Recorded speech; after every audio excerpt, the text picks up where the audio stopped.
Hey guys, how are you? Hope कि आप अच्छे होंगे। और आज के वीडियो में हम बात करेंगे कि 2024 में अगर आप इंजीनियरिंग करने का मूड बना रहे हो या आप इंजीनियरिंग में इंटरेस्टेड हो कि मेरे को इंजीनियरिंग में जाना है, और ख़ास करके कंप्यूटर साइंस और मैकेनिकल इंजीनियरिंग, इन दोनों ट्रेडों में से अगर किसी में आपका मन है तो ये वीडियो आपके लिए काफ़ी इंपॉर्टेंट है। वीडियो ज़रूर पूरा लास्ट तक देखिएगा, तभी आपको समझ में आएगा कि कंप्यूटर साइंस और मैकेनिकल इंजीनियरिंग में क्या बेस्ट है, 2024 में क्या परफॉर्म करेगा, कौन सी चीज़ें बेटर होंगी और कौन सी चीज़ें आपको नेक्स्ट लेवल पे लेके जाएगी। तो इस चीज़ को समझना बहुत ज़रूरी है। जब तक आप इस चीज़ को समझोगे नहीं, शायद आप डिसीजन नहीं ले पाओगे। सबसे पहले हम बात करते हैं कंप्यूटर साइंस इंजीनियरिंग की।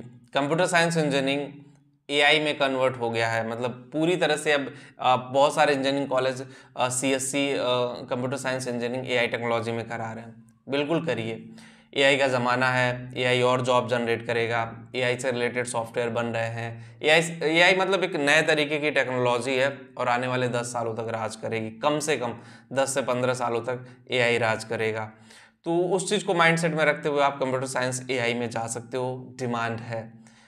अगर एआई के अलावा और बात करें कि नॉर्मल जो कंप्यूटर साइंस की डिमांड है, क्या वो ख़त्म हो रही? नहीं, ऐसा नहीं है कि भाई नॉर्मल आप कंप्यूटर साइंस करो, पीएचपी कर लैंग्वेज सीख रहे हो, एचटीएमएल सीख रहे हो, जो बेसिक है वो कभी नहीं ख़त्म होगी। एआई भी बेसिक से लेकर एडवांस तक पहुंचा है, तो बेसिक की चीज़ें हमेशा आपके साथ रहेंगी। तो बेसिक की चीज़ें आपको समझनी पड़ेंगी और उस पर डरने की ज़रूरत नहीं है। कंप्यूटर साइंस में देखो, अच्छा कॉलेज होना, अच्छा टीचर होना, अच्छा लैब होना बहुत मैंडेटरी है। क्योंकि ये जो दुनिया है कंप्यूटर साइंस वाली, लैपटॉप पे आपको काम करना पड़ता है और बड़ी कलरफुल दुनिया है। चीज़ें समझना पड़ती है, चीज़ों को ऑप्टिमाइज करना पड़ता है और उसके बाद धीरे धीरे आपका करियर आगे बढ़ता है कि भाई हम जो कर रहे हैं वो कहाँ तक सही है, जो हम करने जा रहे हैं उसमें हम कहाँ तक सही उतरेंगे, ये भी बहुत ज़रूरी है। तो कंप्यूटर साइंस अगर आप इंटरेस्टेड हो भाई ऑफिस वर्क करने में, बैठ के लैपटॉप पे काम करने में, प्रोग्रामिंग में इंटरेस्टेड हो तो ज़रूर जाए। स्कोप अच्छा खासा रहेगा कंप्यूटर साइंस इंजीनियरिंग का। लेकिन दूसरे का देख कर मत जाइए कि भाई वो कंप्यूटर साइंस करके पैसा छाप रहा है तो हम भी छाप लेंगे। ऐसा कभी नहीं हुआ है और ना कभी होगा। आपका इंटरेस्ट कुछ और है, उसका कुछ इंटरेस्ट कुछ और है। उसके वाइस वर्सा आ जाते हैं मैकेनिकल इंजीनियरिंग का।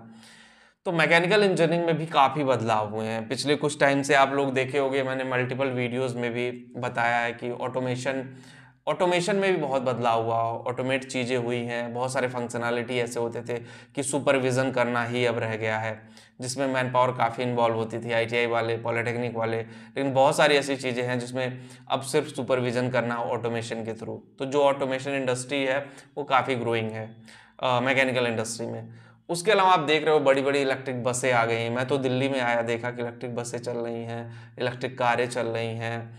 और सोसाइटी में, जिस सोसाइटी में हम लोग रह रहे थे उसमें मैंने देखा कि चार्जिंग पॉइंट लगे हुए। तो इसका ये मतलब कि भाई इलेक्ट्रिक का ज़माना आ रहा, धीरे धीरे इलेक्ट्रिक बहुत तेज़ हो रही है। कई सारे गवर्नमेंट में कई सारे मिनिस्टर्स ने भी ये प्रॉमिस कर दिया कि 2030 तक बहुत ज़्यादा इलेक्ट्रिकल में मतलब चीज़ें मॉडिफाई हो जाएंगी और चीज़ें बहुत ज़्यादा बदल जाएंगी। तो वो आपको समझना ज़रूरी है, जो बदलाव हो रहा है कि उस बदलाव से मैकेनिकल इंडस्ट्री गुजर रही है।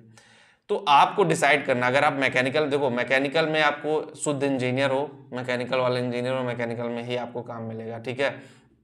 और बहुत सारे लोग होते हैं मैकेनिकल डिज़ाइनिंग में जाना चाहते हैं, कार डिज़ाइनिंग हो गया, गाड़ियों की डिज़ाइनिंग हो गया, या फिर कोई और प्लांट बेस्ड डिज़ाइनिंग हो गया। तो उस टाइप के डिज़ाइनिंग में भी करियर आप बना सकते हो। ऐसा नहीं कि ऑटोकैड में आप करियर नहीं बना सकते हो, अच्छा खासा करियर ऑप्शन है ऑटोकैड में भी। लेकिन वो चीज़ें आपको वैरी करनी पड़ेगी, समझनी पड़ेगी कि you can perform better, you can learn better. So वहाँ से आपको एक नई चीज़ मिलेगी।